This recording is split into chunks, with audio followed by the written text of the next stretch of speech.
দর্শক, কথায় আছে মুখে মধু অন্তরে বিষ।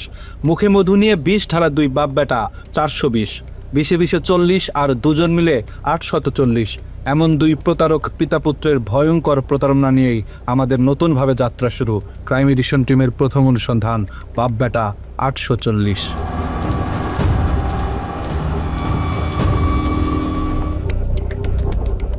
বাপ নাকি বেটা, কাকে দিয়ে করব শুরু, পরে বলবো কারটা। এমন সিদ্ধান্ত নিতেই আমাদেরকে সিদ্ধান্তহীনতায় থাকতে হয়েছে কিছুটা সময়। তারপরেও শুরু তো করতেই হবে।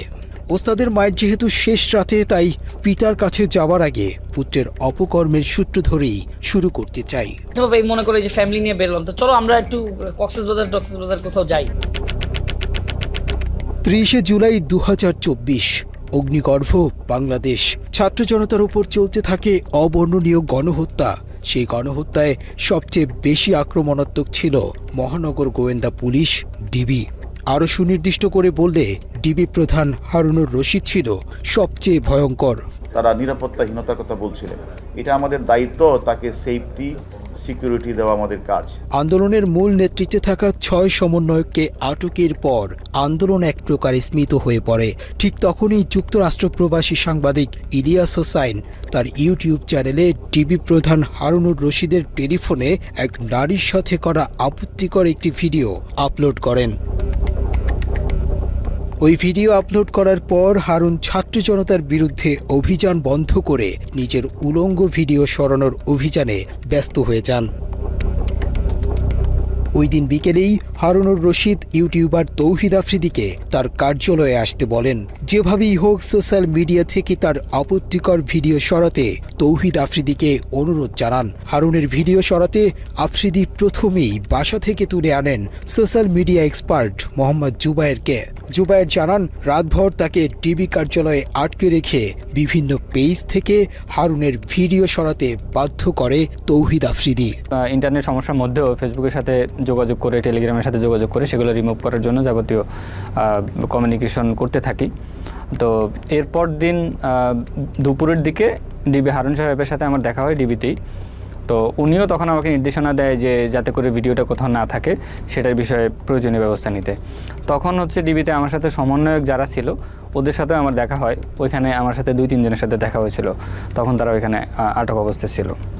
এরপর আমি ডিবিতে লাঞ্চ করি। লাঞ্চ করার পরে বাসায় চলে আসি। বাসায় চলে আসার সময় ডিবি থেকে আমাকে বলা হয় যে কোনো প্রয়োজনে তারা আমাকে আবার ডাকবে। দর্শক, ডিবি প্রধান হারুনুর রশিদ তার নগ্ন ভিডিও সরাতে প্রথমেই কেন তৌহিদ আফ্রিদির কাছে গিয়েছিলেন, সেটাই আমাদের আজকের অনুসন্ধানের মূল বিষয়।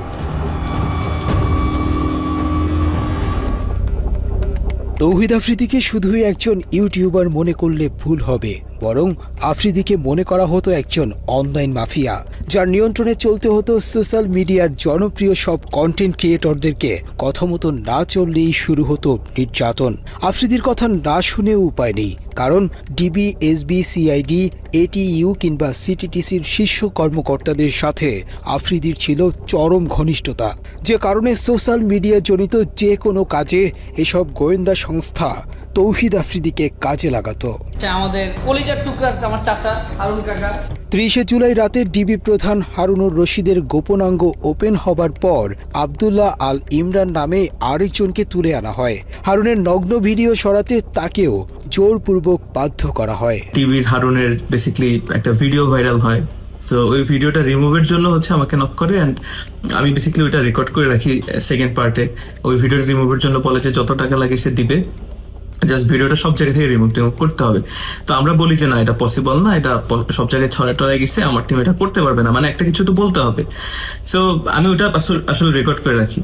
আবদুল্লাহ আল ইমরান তৌহিদ আফ্রিদির আরও অনেক কুকর্মের সাক্ষী, কারণ ইমরান এক সময় তৌহিদ আফ্রিদির ফেসবুক পেজের অ্যাডমিন হিসেবে দায়িত্ব পালন করেছেন। ও একটু নাটক সাজাচ্ছিল, বলতেছিল পেজ হ্যাক হয়ে যাইতেছে, এই হইতেছে সেই হইতেছে। তো সাডেনলি ধরেন ওই টাইমে আমারে রিমুভ করে পেজ থেকে। এরপরেই বলে পেজ হ্যাক হয়ে গেছে, এই হয়েছে। তো আমি তো আসলে বুঝি নাটকটা তখন।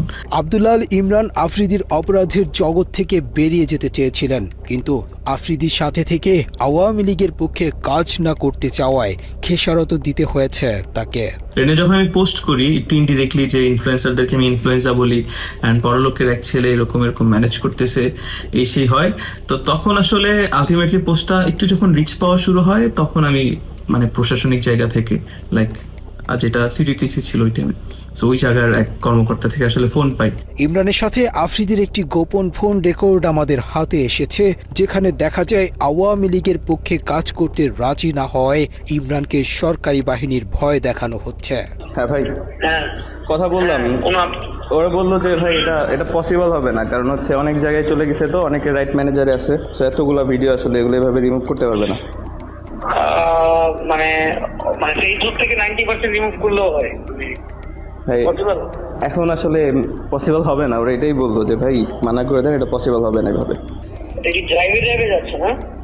হ্যাঁ, ড্রাইভ, টেলিগ্রাম গ্রুপ, ইভেন অনেক ওয়েবসাইট, আমার সিআইডি থেকেও ফোন দিছিল, পসিবল তো না। বলছি যে আমি তো ঢাকার বাইরে, এখানে নেটওয়ার্কের অবস্থা বাজে, অ্যান্ড সেকেন্ড থিং হচ্ছে কথা বললো যে এটা আসলে ওইভাবে পসিবল না। ডিবি প্রধান হারুনের পক্ষ হয়ে তৌহিদ আফ্রিদি কল করার কিছুক্ষণ পরেই আব্দুল্লাহ আল ইমরান ফেসবুকে একটি পোস্ট করেন। এর কিছুক্ষণ পরেই সিটিটিসি থেকে ইমরানকে একজন কল করে পোস্টটি সরিয়ে ফেলতে বলেন।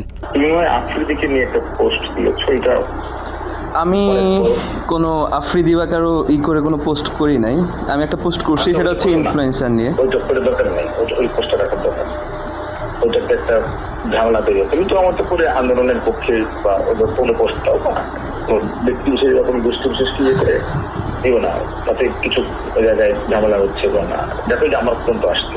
আফ্রিদির সাথে দীর্ঘদিন কাজ করেছে এমন আরও অনেকের সন্ধান আমরা পেয়েছি, যাদের সবার গল্প প্রায় একই রকম।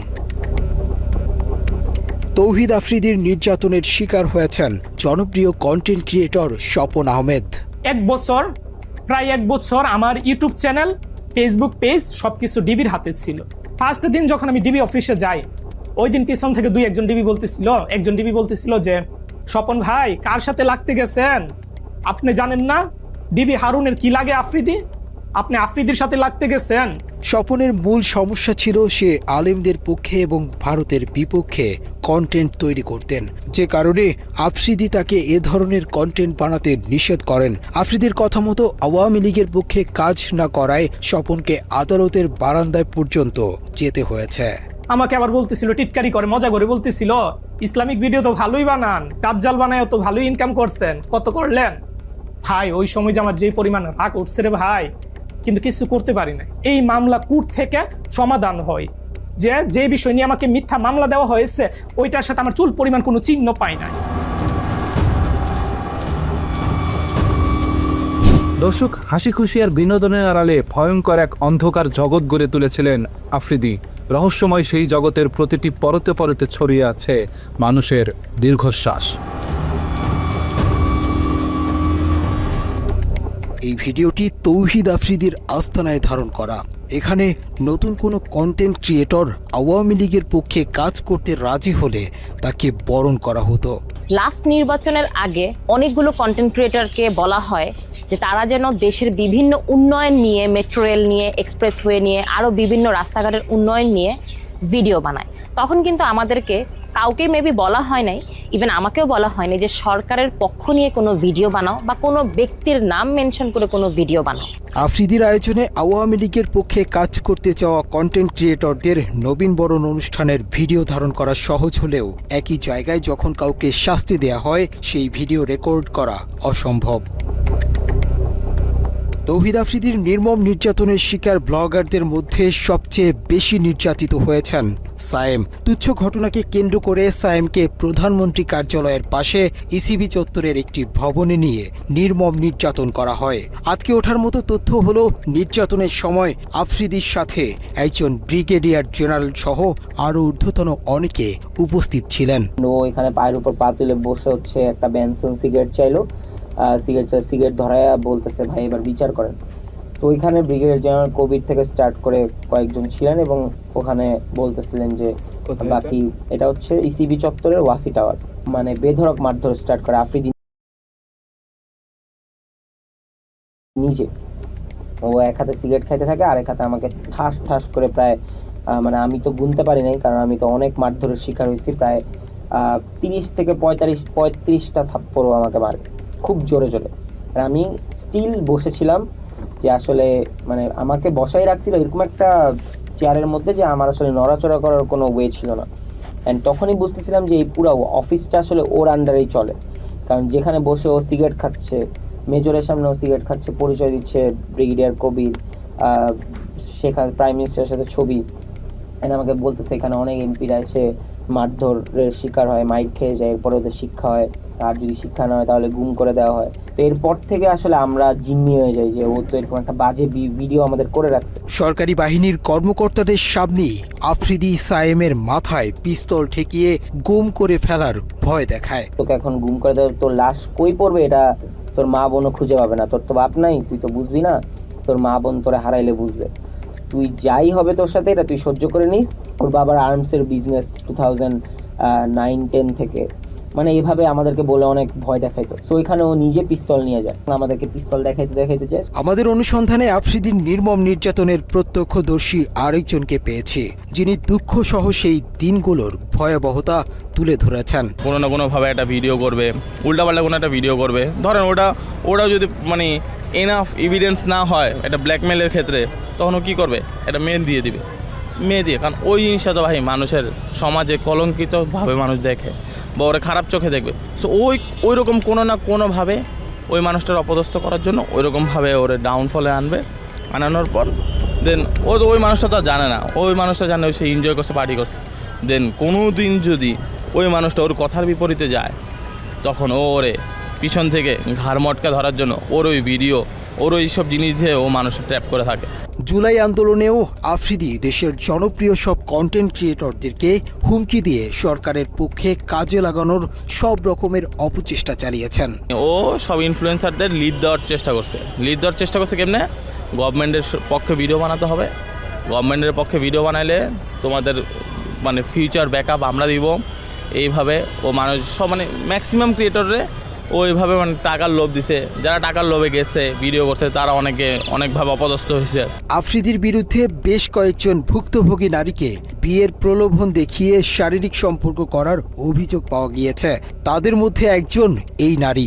আমি সোশ্যাল মিডিয়াতে বিভিন্ন রকমের কন্টেন্ট বানিয়ে থাকি। নাম প্রকাশে অনিচ্ছুক ওই নারীর অভিযোগ, দীর্ঘদিন তার সাথে শারীরিক সম্পর্কের পর হঠাৎ করেই আফ্রিদি তাকে ছুঁড়ে ফেলে। তো ওই ব্যক্তিদের সাথে আমার একটা বন্ধুর মাধ্যমে যোগাযোগ হয়, তো ও আমাকে বিভিন্ন রকমের সহায়তার হেল্পেরই দেখায়, যে আমাকে আশ্বাস দেয় যে আমাকে কন্টেন্ট ক্রিয়েট করতেও আমাকে হেল্প করবে।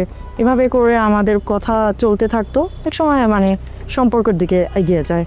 ভুক্তভোগী ওই নারী শেষ পর্যন্ত চেষ্টা করেছিল আফ্রিদির সাথে সংসার করবার, কিন্তু ডিবি অফিসে ডেকে নিয়ে তাকে গায়েব করে দেওয়ার হুমকি দেয়া হয়। তারপর আফ্রিদির সাথে সংসারের স্বপ্ন শেষ হয়ে যায় তার। সবশেষ আফ্রিদির সাথে তার সম্পর্কের বিষয়টি সোশ্যাল মিডিয়াতে প্রকাশের হুমকি দিলে আফ্রিদি তাকে উল্টো হুমকি দেয় মুনিয়ার মতো পৃথিবী থেকে সরিয়ে দেয়ার। আমি জানতে পারি যে বিভিন্ন মেয়েদের সাথে ওর সম্পর্ক আছে, ইভেন মুনিয়া নামে যে একটা মেয়ে আছে ওর সাথে ওর সম্পর্ক।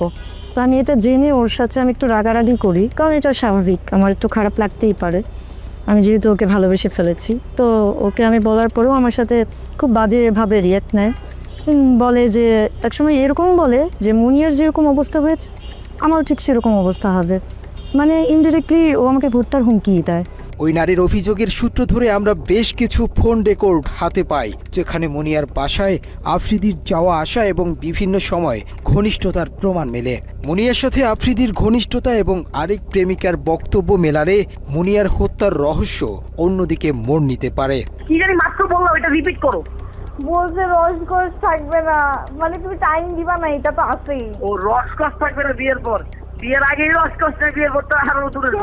ঠিক আছে, উনি কিভাবে বললো? ওনাকে আমি কি তোমার উপরে কিছু? হ্যালো, হ্যাঁ কোথায় তুমি? হ্যালো, হ্যাঁ কই, কি করো? এই যে আমি রাত্রেবেলার মধ্যে আসছি। ও কোথায় আসবা? তোমার ঠিক করবো রাত্রে। আচ্ছা ঠিক আছে, ফোন দিও, আগেই জানাও। হ্যালো, হ্যাঁ কোথায় তুমি? অফিস কাজে। অফিসে গাড়ি চালাও? না অফিস। আচ্ছা, তো এখন কি করবো বলো একটু? কি করবো মানে বুঝিনি। মানে আজকে দেখা করবেন আমার সাথে একটু? রাত্রে দেখো চলো আচ্ছা, শেষ ফোন করে দিও। না আমি মানে মাত্র ইন্টারকন্টিনেন্টাল থেকে বেরোচ্ছি। হ্যাঁ আমার কথা হচ্ছে আমি আসতে পারবো, কোনো সমস্যা নেই, কিন্তু আমি তো একটু ড্রাঙ্ক। প্রবলেম হবে? না, সমস্যা কি? আচ্ছা ওই কথা বলতে পারো না? হইছে মাইকাবা। হ্যাঁ বুঝি নাই সরি। মাইকাবা গাদা কথা। কেন? তুমি গাদা কেন? তুমি এত ন্যাচারাল ভাবে কথা বলতে পারতা? হ্যাঁ আমি ন্যাচারালি কথা বলি। হ্যাঁ কি করো? আচ্ছা যাক একটু 1%। হ্যাঁ এটা আমি একটু জানা রাখলাম। আর এই আমি আসছি এত দুষ্ট কেন তুমি? এসব ছাড়াও ডিবি হারুনের ক্ষমতায় আরেকজনের গার্লফ্রেন্ডকে বাগিয়ে নিয়ে বিয়ে করেছেন আফ্রিদি। শামসুল আরেফিন নামের একজনের সাথে আফ্রিদির বর্তমান বউ রিসার ছিল প্রেমের সম্পর্ক। পরে আরেফিনকে নানাভাবে হুমকি দিয়ে হারুনের দাপুটে রিসাকে বিয়ে করে আফ্রিদি। রিসার সাথে আমার সম্পর্ক হয়, আমার থেকে বেশি সেই আমাকে বেশি ভালোবাসতো। হঠাৎ করে আমার একদিন রাতের বেলা রাত 12টা 12:30টার দিকে ফোন আসে। তো ফোন এসে বলে যে আমি ডিবি কার্যালয় থেকে বলছি, আপনি বলে কোন মেয়েকে ডিস্টার্ব করেন। তা আমার ধারণা হলো আমি তো কোনো মেয়েকে ডিস্টার্ব করি না, কারণ আমার সাথে অলরেডি রিসার একটা ভালো সম্পর্ক, সামনে বিয়ে হবে। তো ডিস্টার্ব যদি নেক্সট টাইম করি তারা বলে আমাকে ডিবি কার্যালয়ে নিয়ে যাবে। বলতে বাধ্য হলাম যে একটা সুন্দর সম্পর্ক, সে আওয়ামী লীগের পাওয়ারে, ডিবি হারুনের পাওয়ারে এবং তার প্রশাসন দিয়ে আমাকে হ্যাস্ত করার চেষ্টা করছে। কিন্তু আমি তো একটা সাধারণ মানুষ, তাই আমি এই জিনিসগুলা নিয়ে কোনো আর আগাই নাই। ইভেন আমি এটাও শুনছি যে তৌহিদ আফ্রিদির সাথে যখন রিলেশনশিপ হয়, তারপরে মুনিয়ার সাথে, বসুন্ধরার যে মুনিয়ার সাথে তৌহিদ আফ্রিদির একটা রেকর্ড ফাঁস হয়েছিল। তো ওই সময় রিসার সাথে ওর সম্পর্ক নষ্ট হয়ে গেছিল। রিসাকে ও বিয়ে করার কারণ হলো একটা ট্র্যাপে পড়ে গেছে রিসা, কারণ তৌহিদ আফ্রিদির চরিত্র তো ওরকম ভালো ছিল না। তো একটা ট্র্যাপে পড়ে গেছে, তার মধ্যে শেখ হাসিনা পালাইছে, শেখ হাসিনা সরকার চলে গেছে, আওয়ামী লীগ চলে গেছে। তো ওই পারপাসে ও রিসাকে বিয়ে করছে। আফ্রিদির বিরুদ্ধে এখন পর্যন্ত মোট 2টি মামলার তথ্য পাওয়া গেছে।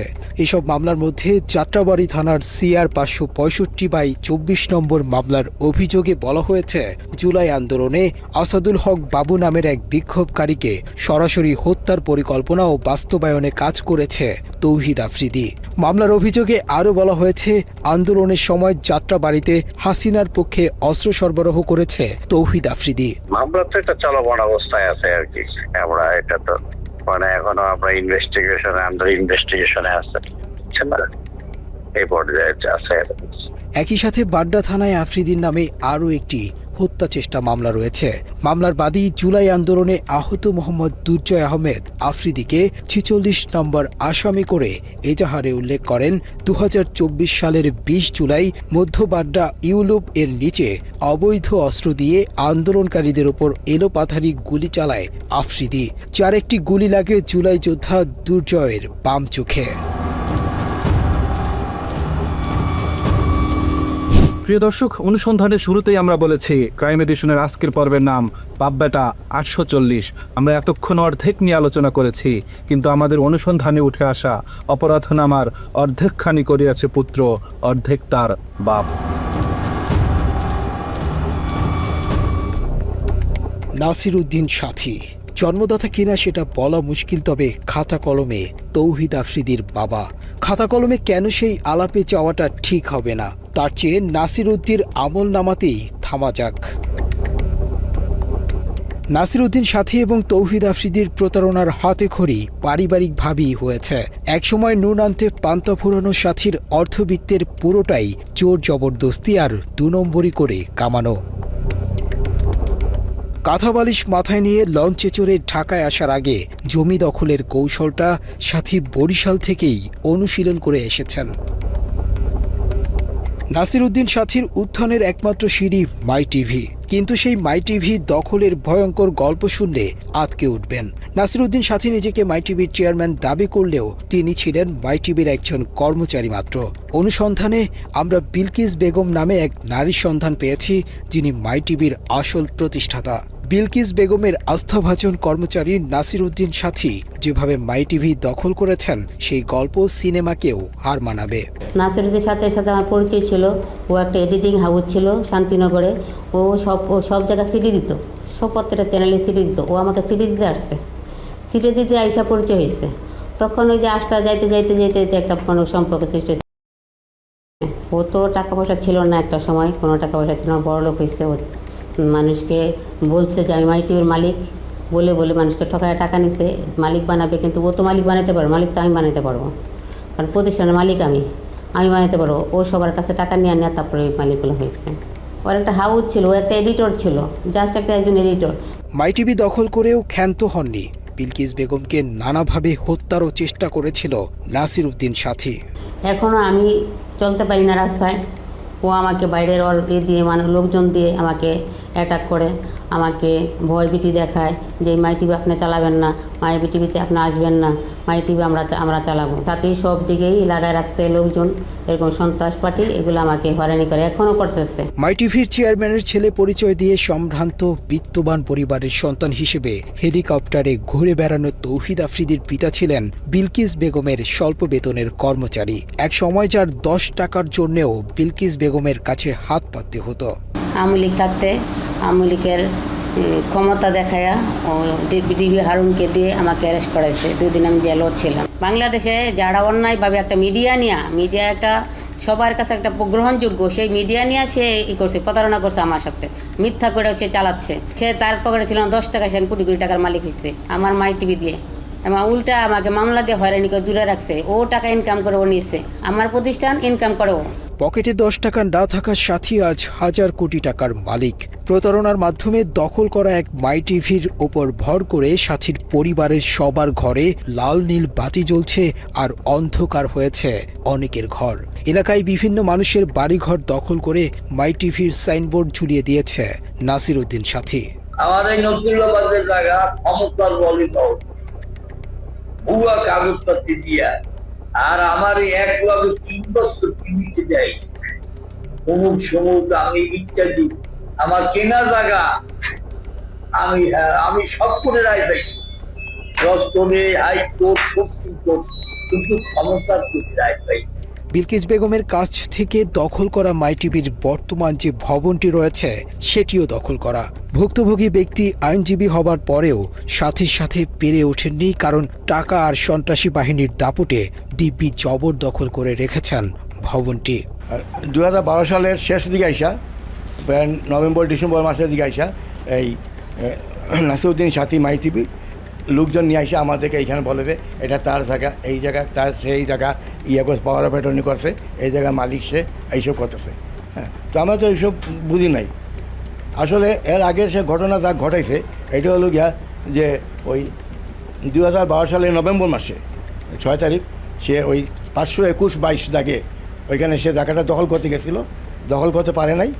হ্যাঁ, দখল করতে পারে, পরে সে একটা পাওয়ার অফ অ্যাটর্নি করছে, ওরা রামপুরা থানায় একটা মামলা করছে, জিডি করছে ওই মুজিবুর রহমানের বিরুদ্ধে আর কি, জিডি করে। এরপরে এসে সে পরবর্তী মাসে এসে আমাদের বাড়ির জায়গাটা দখল করছে। প্রশাসনের নাকের ডগায় এরকম একটি ভবন দখল করে টিভি স্টেশন দিয়ে বসলেও কেন সরকারের কোনো ভ্রুক্ষেপ নেই তা নিয়েও রয়েছে অনেক প্রশ্ন। আইন বহির্ভূতভাবে ওনার দুর্বলতার সুযোগই হোক আর পারিপার্শ্বিক বেআইনি ক্ষমতা ইউজ করেই হোক, ওনাকে তা ওনার প্রকৃত প্রতিষ্ঠান থেকে দূরে সরিয়ে রাখা হয়েছে। যারা ওনাকে দূরে সরিয়ে রেখেছে সেটা লিগালি, লফুলি কোনো রাইটস তাদের নেই। এই যে মাই টিভির ওনার যে লিগাল ডকুমেন্টস আছে সেটার আলোকে অনারেবল হাইকোর্টে স্টে অর্ডার করে ওইটা যে প্রকৃত মালিক, যে রিয়েল অনারশিপ যার রয়েছে, তার হাতে ফিরিয়ে দেওয়ার একমাত্র পন্থা। অভিযোগের প্রেক্ষিতে ক্রাইম এডিশন টিম মাই টিভির দখল করা ভবনের ভিডিও ধারণ করতে গেলে সাথীর সন্ত্রাসী বাহিনী আমাদেরকে জোর করে ভবনের ভেতরে নিয়ে আটকে রাখার চেষ্টা করে। নর্মালি আপনি কোনো এক লোগো বা ছবি, বিল্ডিংয়ের ছবি তুলতে আদৌ কোনো আইনগত কোনো বাধা নেই। এটা বিল্ডিংয়ের বাইরে থেকে ছবি আমি রাস্তা থেকে তুলব, বা আমি এটা শুধুমাত্র একটা সংবাদ শিরোনাম বা যে কোনো কারণ হোক আমি এটা তুলব, সেই জায়গায় এটা বাধা দেওয়ার আসলে আইনগত বিধান তাদেরও নাই। যদি না তাদের কোনো নিষেধাজ্ঞার কোনো সাইনবোর্ড অথবা কোনো নিষেধাজ্ঞার কোনো রুলস দৃশ্যমান না থাকে, কোথাও থাকতে হবে যে এটা এই ছবি তোলা যাবে না, এটা রেস্ট্রিক্টেড এরিয়া, এটা তোলা যাবে না এবং এই ছবি পাবলিশ করা যাবে না, থাকতে হবে। যদি না থাকে তাহলে বাধা দেওয়ার কোনো সুযোগ নাই। যদিও পরিচয় জানার পর ভোল পাল্টে ফেলে মাই টিভি কর্তৃপক্ষ। কি হয়েছে ভাই, আপনি আমাদের লোকজনের নিয়ে আটকায় রাখছেন, ঘটনা কি ভাই? ভাই প্রথম কথা হচ্ছে আপনি না এই মাঝখানে এরা যে আসছে এগুলো জানি না। ও আমার এলাকার ছোট ভাই হয়, নিচে আমি হঠাৎ করে শুনলাম যে ফুটেজ নিচ্ছে। তারপরে আমি বললো যে একজন ফোন করে বললো, মানে আমি মানে একদম কি বলে কোড আনকোড বলি, মানে আমার জায়গা থেকে আমি অ্যাসাইনমেন্ট করতেছিলাম কালকে। তো ওর নাম বললো, তোমার ব্যাকগ্রাউন্ড কি জানো, যে মুনতাসির একজনের ফুটেজ নিচ্ছে, আপনার কথা বললো যে আপনি আপনাকে নাকি চেনে। তার বললাম হ্যাঁ ওর সাথে তো কথা হয়েছে, ওই বললাম আছে, থাকলে চা খাওয়ার বলতে চা খেয়ে যেতে বলছে। দর্শকদের ওইখানে গেলে চা খাওয়াইতে ভিতরে নিয়ে যাইতো, 3-4 ঘন্টা আটকায় রাখতো, এগুলি ভাই আমরা জানি। কিন্তু কথা হলো মাই টিভির কাছে আমরা এটা মানে আশা তো করি না, এটা মাই টিভির দিয়ে সম্ভব না। দর্শক, মাই টিভির চেয়ারম্যান নাসির উদ্দিন সাথী অন্যায়ভাবে দখল করা ভবনের মতো সারা দেশে সম্পদের পাহাড় গড়েছেন। যে সম্পদ অর্জনে আলাদিনের চেরাগের মতো পাশে ছিল লিটন আর মুজিব নামে সোনার ডিম পাড়া 2 হাঁস। মাই টিভিকে ভাঙিয়ে নাসির উদ্দিন সবচেয়ে বড় আয়ের উৎস মুখোশ নামে ক্রাইম প্রোগ্রাম। ক্রাইম অনুসন্ধানের নামে প্রাতিষ্ঠানিকভাবে চাঁদাবাজি শুরু করে মুখোশের উপস্থাপক এসকে লিটন। মাই টিভির আয়োজন আপনাদের প্রিয় অনুষ্ঠান মুখোশ, আর আপনাদের সঙ্গে থাকছি আমি এসকে লিটন। হাস্যকর উপস্থাপনার ভাষ্যকার লিটনের যোগ্যতা বলতে চাঁদাবাজি ছাড়া আর কিছুই নেই। 9 পাস হয়েও ভাগ্নের সার্টিফিকেট জমা দিয়ে চাকরি নেন মাই টিভিতে। নিজের নামের সাথে ভাগ্নের নাম কৌশলে জুড়ে দিয়ে হয়ে যান এসকে লিটন। একসময় ঢাকা শহরে ফুটপাতে জুতা বিক্রি করা লিটনের নামের পরিবর্তনের পাশাপাশি ভাগ্যেরও পরিবর্তন ঘটে। রাতারাতি ভাঙা ঘরের জায়গায় ওঠে বড় দালান। এলাকার মানুষের কাছে লিটন হয়ে ওঠেন এক বিস্ময় বালক। তার কিছুই ছিল না, এই সাংবাদিকতা করে ক্রাইম রিপোর্ট ক্রাইম লোকজনকে ফাঁসিয়ে ব্ল্যাকমেলিং করেই নাকি সে এই প্রপার্টি করেছে। তা নাহলে এই প্রপার্টি তো হবার কথা না, কারণ তার বাবার কোনো প্রপার্টি ছিল না। এসকে লিটন আওয়ামী লীগ আমলে আওয়ামী লীগের ক্ষমতা কাজে লাগায় সে হাজার হাজার কোটি টাকার মালিক হয়েছে। এসকে লিটন 15 থেকে 20 বছর আগে সে হচ্ছে গিয়ে তার বাসায় ভাত হইতো না, তার বাপ ভ্যান চালাতো। উপরতলায় এসে দোতলায় বসে থাকে, তার ম্যানেজার দিয়ে কথা বলাই, আলম আছে, তার ছোট ভাই বকুল আছে, তারা বিভিন্ন হুমকি ধামকি দেয়, বলে তোকে গোডাউনে আটকে রেখে দেবো, তো কোন বাপ আছে ডেকে আন, তো কিডা আছে যা পারিস তাই করে নে। নিজের নামের পাশাপাশি মাই টিভির মালিকের নামেও করতে থাকেন একের পর এক সম্পদের পাহাড়। চুয়াডাঙ্গার জীবননগরে লিটনের রয়েছে জীবননগর বাঁকা ব্রিকফিল্ড এলাকায় 15 বিঘার বেশি জমির উপর নির্মিত সাথী অটো রাইস মিল, যার নির্মাণ ব্যয় অন্তত 150 কোটি টাকা। এই মিলের ভেতরেই রয়েছে 100 গরু ধারণ ক্ষমতার একটি খামার। এছাড়া জীবননগর পৌরসভায় 3 স্টার হোটেল, কোটি কোটি টাকা মূল্যের জমি, বাড়ি রয়েছে একাধিক। এসবের বাইরে সাথীর দাপটে এলাকায় নামে বেনামে ডুপ্লেক্স বাড়িসহ অঢেল সম্পত্তি গড়ে তুলেছেন লিটন। যেখানে যায় সেখানে শুনি এসকে লিটন বিশাল বড় সাংবাদিক। সে তো হাই স্কুলে গন্ডি পার করেন, সে তো সোর্স ছিল। শুনছি ছাগল মাগল চুরি করতো। তার হচ্ছে যে পেয়ারাতলা যে বট গাছ আছে, যে রাখালসার মাজার, ওই মাজারের বট গাছে তাকে বেঁধে বিচার করা হয়েছিল। একটা মুরুক্ষ একটা ছাগল চোর মানুষ আওয়ামী লীগের সময় নাকি বিশাল বড় সাংবাদিক। পরস্পর আমাদের অত্যাচারের উপরে অত্যাচার, আর গরম পানির জন্য আর আমাদের এই মাঠটা মানে বিচ্ছিন্ন হয়ে যাচ্ছে। গত বছর 3 বিঘে ধান পুরা পচে গিয়েছে, এই জন্য তাকে বলা হয়, কিন্তু মিলের কাছে গেলে তারা হুমকি দেয় এবং মারতে যায়। একটা ক্রাইম রিপোর্টার কি করে দিনের পর দিন ক্রাইম করে চলেছে, কয়েক হাজার পরিবারকে সাফারার করে তুলেছে এবং পরিবেশ নষ্ট করছে। তো সে তো অন্যেরটা নষ্ট করে এটা করতে পারে না, এটা আইনত সিদ্ধ না, আইনসিদ্ধ না। আর পরিবেশ নষ্ট করার রাইট তার নেই। পরিবেশ কেন নষ্ট করবে? ইউনিয়ন কাউন্সিলের চেয়ার রাস্তা কেন সে দখল করবে? এগুলো কোনোটাই তার রাইট নেই। মৃত মানুষের টাকা আত্মসাতের বদনামও আছে লিটনের বিরুদ্ধে। 2015 সালে নিজ বাড়িতে খুন হন চুয়াডাঙ্গার স্থানীয় সাংবাদিক আবু সায়েম। ওই সাংবাদিকের 20 লাখ টাকা আত্মসাতের অভিযোগ রয়েছে লিটনের নামে। তো টাকা দিয়ে এসকে লিটন আত্মসাৎ করেছে সেটা আমরা পরে বুঝতে পারলাম, কারণ আমার চাচা মারা যাওয়ার পরবর্তীতে উনি আর একবারের জন্য আমাদের ফ্যামিলির সাথে যোগাযোগ করেনি। হতদরিদ্র দরিদ্র পিতার অশিক্ষিত সন্তান হয়ে এত সম্পদের মালিকানার উৎস কি জানতে টিম ক্রাইম এডিশন এসকে লিটনের সাথে যোগাযোগ করলে তিনি বিষয়টি নিয়ে কোনো জবাবদিহিতা করতে রাজি হননি। আপনি যদি বলতেন যে মানে এই প্রপার্টির উৎসটা মানে আপনি কি বলতে চান? উৎস এটা কেমন প্রশ্ন? উৎস কি? এসকে লিটনকে নিয়ে নাসিরউদ্দিনের চাঁদাবাজির ব্যবসা ভালোই চলছিল, কিন্তু পারিবারিকভাবে সম্পর্ক খারাপ হওয়ায় এসকে লিটনকে মাই টিভি থেকে বের করে দেন সাথী। তারপর থেকে এসকে লিটনের চাঁদাবাজির দোকানের চাবি তুলে দেয়া হয় আরেক চাঁদাবাজের হাতে। সুটকেস নিয়ে বিমান থেকে নামা ব্যক্তির নাম মুজিবুর রহমান। কদিন আগেও যার স্যান্ডেল কেনার পয়সা ছিল না, তিনি এখন হেলিকপ্টার বিমান ছাড়া চলেনি না। ওই তো আগে মানে আপনার ওই যে প্রথম ফ্লেক্সের দোকান ছিল। গ্রামের বাড়িতে বিশাল এক রাজপ্রাসাদ গড়ে তুলেছেন।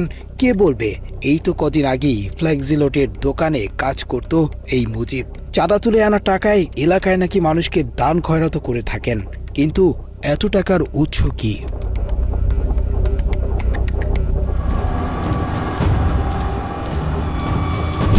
প্রিয় দর্শক, অভিনব প্রতারক নাসিরউদ্দিন সাথী এবং তার কুপুত্র তৌহিদ আফ্রিদি সম্প্রতি শিক্ষার্থী হত্যা চেষ্টা মামলায় আটক হয়েছেন, কিন্তু আটকে রাখা যাবে কিনা বলা মুশকিল, কারণ আইন তার নিজস্ব গতিতে চললেও সাথী এবং আফ্রিদি মনে করেন তাদের গতি আইনের চেয়েও অনেক বেশি।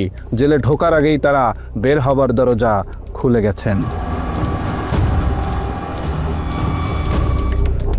নাসিরউদ্দিন সাথী এবং তার ক্রাইম পার্টনার পুত্র যাত্রাবাড়ি থানার হত্যা মামলা থেকে বাঁচতে সূক্ষ্ম এক পরিকল্পনা সাজিয়েছিল। সাথীর ব্যক্তিগত আইনি পরামর্শককে তিনি মানবাধিকার সংস্থার আইনজীবী সাজিয়ে বাদীর কাছে পাঠান। মামলার বাদীকে বিনামূল্যে আইনি সহায়তা দেওয়ার কথা বলে আফজাল হোসেন নামের ওই আইনজীবী মামলাটি বাগিয়ে নেয়। তারপর থেকেই ওই আইনজীবী নাসিরউদ্দিন সাথী ও তার ছেলেকে মামলা থেকে বাদ দেওয়ার জন্যে বাদীকে নানাভাবে ম্যানেজের চেষ্টা করতে থাকেন। এগুলো শোনার পর বলে ঠিক আছে, যা হওয়ার হয়েছে আপনারা আমাকে সহযোগিতা করেন। আর ওই যে এখানে 3টা বাচ্চা আছে এবং বয়স্ক লোক আছে, ওরাও গরিব। হ্যাঁ, তা আমরা আমার তরফ থেকে আপনাকে একটা দিব, 3টা বাচ্চাকে 10 লাখ করে 30 লাখ টাকা দিব। এরই ধারাবাহিকতায় ওই আইনজীবীর পরামর্শে বাদী গুলশানের একটি বাসায় যায়। সেখানে তাকে গুম করে ফেলার ভয় দেখিয়ে কিছু টাকা হাতে তুলে দিয়ে ভিডিও করতে বাধ্য করা হয়। সেই ভিডিওটি এখনো তৌহিদ আফ্রিদির হেফাজতে রয়েছে। আমার শ্বশুরকে আমাদেরকে সবাইকে নিয়ে সরাসরি চলে গেল ওদের বাসায়। হ্যাঁ, ওদের বাসায় নিয়ে গিয়ে ওইখানে ছবি টবি সবকিছু তুললো। হ্যাঁ, তুলে তারপর আমাদেরকে এখান থেকে বিদায় ছবি তুললেন এবং নিজে ভিডিও করতেছে এবং আমার শ্বশুরকে আমরা তো বলেছিলাম, উনি দাঁড়ায় ছিল আর আমার শ্বশুর দাঁড়ায় জিজ্ঞেস করতেছে যে আপনাদেরকে আমরা কোনো জোর করে কোনো কিছু করেছি? আমরা আপনার কোনো প্রেসার ক্রিয়েট করেছি আপনাকে, নাকি আপনি স্বেচ্ছায় আমাদেরকে দিয়েছেন? আমার শ্বশুর কি বলবো? উনি বললেন না, আমি তো স্বেচ্ছায় দিয়েছি। হ্যাঁ, আমরা আপনাকে কোনো অত্যাচার করছি না, কি আপনাকে প্রেসার দিয়েছি, এই ধরনের আর কি কথাবার্তা বলে বলে আচ্ছা ঠিক আছে। গুলশানের ঘটনার পর ওই আইনজীবীর আসল পরিচয় জানতে পেরে বাদী তার মামলাটি অন্য আইনজীবীকে দিতে চাইলেও সে এনওসি দিতে গড়িমসি করে। আমরা জানতে পারি যে আমাদের পক্ষের উকিল নাকি আসামি পক্ষে হয়ে কাজ করতেছে। পরে তখন আমরা যখন বলি তো ওনাকে, তখন ওনার সাথে আমাদের অনেক তর্কাতর্কি হয়। এক পর্যায়ে আমরা বলি যে আমরা আপনার কাছে আর মামলাটা রাখবো না, আপনার কাছে মামলাটা রাখা মানেই আমাদের মামলাটা নষ্ট হয়ে যাওয়া। তখন আমরা যখন মামলা এনওসি চাই, তখন আমাদেরকে সে এনওসি দিতে না করে, যে এনওসি সে দিবে না। যদি আমাদেরকে একান্ত এনওসি নিতে হয় তাহলে আসামি পক্ষের সাথে কথা বলতে হবে। এমনকি বাদীপক্ষ আফজালের কাছ থেকে এনওসি নিতে গেলে তিনি বলেন মাই টিভি থেকে এনওসি আনতে। ওনারা মনে হয় আপনার কাছ থেকে এনওসিটা চেয়েছিল আর কি। হ্যাঁ জি, তখন আপনি বলছিলেন যে এই বিষয়ে কথা বলতে, এই জন্য আমি কল দিলাম যে আপনি এনওসিটা আপনি কবে নাগাদ দিচ্ছেন। এটা ব্যাপার হলো কি, আমার সাথে কথা বলে আসলে খুব বেশি একটা সুবিধা হবে না, কারণ হচ্ছে এটা ডিল করে হচ্ছে মুজিবের সাথে একটু কথা বলেন, সেটা বেটার হবে। মুজিব হলো মাই টিভির। তো ভাইয়া এখানে তো কেস তো আর মাই টিভির না, কেস তো এখানে জয়নাল আবেদিনের। আমার মাই টিভি এখানে আসামি না এখানে। কয়েক দফা এনওসি দেওয়ার কথা বলেও প্রতারক আইনজীবী আফজাল বাদীপক্ষকে সেটি দেয়নি এখন পর্যন্ত। আইন অনুযায়ী ধরেন বাদীপক্ষ এখন আপনাকে চাচ্ছে না আপনার কাছ থেকে মামলাটা অন্য একজন আইনজীবীকে দিবে, সেই ক্ষেত্রে এই এনওসিটা নেওয়ার ক্ষেত্রে মানে কোনো প্রতিবন্ধকতা আছে নাকি? এটা কি মানে জটিলতা আছে কোনো? না না না, জটিলতা নাই। যদি না চায় সেই ক্ষেত্রে অন্য যে কেউ ওকে দিয়ে পড়াইতে পারবে, কোনো সমস্যা নেই। এখন আপনি ওদেরকে বললে চায়, কোনো সমস্যা নেই। সেই ক্ষেত্রে আপনার কালকে ফোনে কন্ট্যাক্ট করুক। আর আপনার ধরেন শুক্র শনি তো অফ থাকে, রবিবারে অ্যাভেলেবেল থাকবো আর কি কোর্টে। ওই যে আপনি বলছিলেন আর কি, ওই যে এনওসি নেওয়ার জন্য কবে আসতে বলবো আপনাকে কল দিতে, আর কি এই জন্যই কল দিলাম আর কি।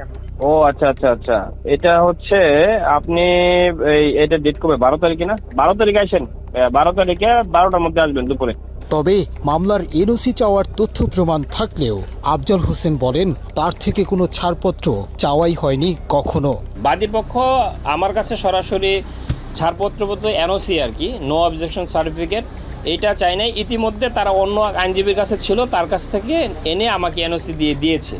এখন আমি কন্টিনিউ করছি আপনার ডিসেম্বর থেকে এই পর্যন্ত।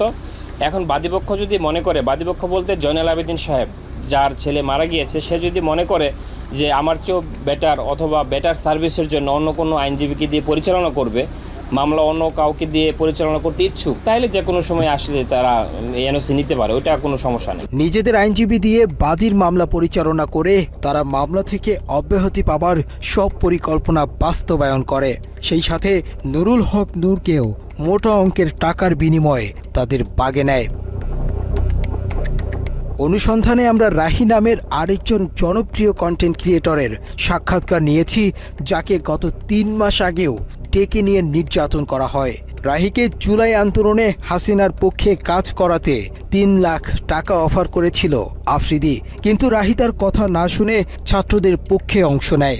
জুলাই আন্দোলনে অবাধ্য হবার কারণেই রাহিকে ডেকে নিয়ে আবারও নির্যাতন করা হয়। আফ্রিদি ফোন দিয়ে কয় ওই যে সরকারের যে ইয়েগুলা ভাঙচুর কইছে, মেট্রো রেল এগুলা নিয়ে একটা ভিডিও বানাইতে হইব। এ কথা বলে আমারে বলতে যে তোলাই ভাইয়া কিছু টাকা পাঠাইতেছি, তো হে তো যেটা বলে আমরা তো ভয় পাই। আমি কিন্তু হেরে বাঘের মতো ডরাই। আমি না, আমাদের টিমের সবাই তারা বাঘের মতো ডরায়, কারণ মানে সে অন্যরকম মানুষ ভাই। সে ক্যামেরার ভিতরে একরকম, কিন্তু ক্যামেরার বাইরে খুব ডেঞ্জারাস একটা লোক। তারা কিন্তু সবাই ভয় পায়। ইউটিউব ইন্ডাস্ট্রিতে একটা টাইমে তার সবাই বাঘের মতো ভয় পাইতো। সবাই তার অফিসে ডাকাইতেছে, যারা আমরা টিমের যারা মানে ছাত্র আন্দোলনের সময় তার বিপক্ষে চলে গেছিলাম। তার বেল্টের বাড়ি আমার তো বেশি কেউ খায়নি, তো বেল্ট খুইলা আমার কুত্তার মতো পিড়াইতো। এই সময় তাকে ভিডিও কলে একজনের সাথে কথা বলিয়ে দেয়া হয়, যাকে বাংলাদেশের ভবিষ্যৎ প্রধানমন্ত্রী হিসেবে তার সাথে কথা বলানো হয়। 2-3 মাস পরে হয়তো বা তার মাথাতে আবার ঢুকছে যে রাই কি কারো লগে আবার কিছু কইয়া লাইনি। হ্যাঁ, রাইরে আবার একটু দমক দিতে হইব। কেমনে বড় একটা নেতার সামনে হয়তো ফোন টোন দিলে আমি একটু ডরাই যাই। আমি তো ডরাইলে আসলে আমি কিন্তু ভয় পাই। তো হঠাৎ একদিন রাইতে আমি নোয়াখালী 10:30-11টার দিকে হঠাৎ একটা ভিডিও কল, তো ওই আফ্রিদি এই তো আবার তলপেটে কামড় দিয়েছে। আল্লাহ এতদিন পর হঠাৎ কল দিয়ে আবার কি জানি কি কয়, হঠাৎ ফোন দিয়ে কয় শুন তোর লগে একজনের সাথে একটু কথা বলাই দিবে, বুঝছস রাহি? পর আমি কই জি ভাইয়া, কোনো সমস্যা নেই বলেন। পরের দিন দেখলাম হঠাৎ করে বিপিনুর ভাইয়ের সাথে আমার কথা বলাই দিছে ভিডিও কলে। আমার কইতেছে একজনের সাথে তোর কথা বলাই দিব, সে কিন্তু নেক্সট বাংলাদেশের অনেক বড় মাপের একজন কেউ হবে, প্রধানমন্ত্রী বা মানে ভালো একটা পদে যাবে। তো পরে দিই আফ্রিদি ভাইকে বুঝছি তো তোর ভাইয়ের অবস্থানটা? আমি কি জি ভাইয়া বুঝছি। পরে কথা সাবধানে থাকিস, ঠিক আছে? আমি কি জি ভাইয়া ঠিক আছে। শুধু বুঝাইছে যে তার লগে বিশাল বড় বড় হাত আছে, এই জন্য সে দেশে খুব রিল্যাক্স আছে, মানে বুঝাইছে এটা। তৌহিদ আফ্রিদি 5 আগস্টের পর দেশ ছেড়ে পালিয়েছিল। এরপর আসামি হয়েও আইনজীবী দিয়ে বাদীর মামলা পরিচালনা করা এবং নুরুল হক নূরকে নিজেদের পকেটে নেয়ার পরেই আফ্রিদি সাহস করে আবারও দেশে ফেরেন। 5 আগস্টের পরে 2 মাস 3 মাস সে আসে নাই, তখন আলহামদুলিল্লাহ বলছিলাম যে আল্লাহ সে না আসুক, সে তার মতো থাকুক, আমরা আমাদের মতো থাকি। আমরাও তার কাছে যাইতাম চাই না, সেও আমার কাছে না আসুক। যে মানুষ 5 আগস্টের পরে আইসা দেশে স্টে করছে, সুন্দরভাবে থাকছে, আল্লাহ তো আপনার সুযোগ দিছে, কিন্তু না আপনার ভিতরে তো ওই মনুষ্যত্ব না। আপনি শুধু রিভেঞ্জ, কারে কারে ধরবেন, কারে কারে মারবেন, কারে কারে কি করবেন, আপনার মনের মধ্যে শুধু এইসব হারামি।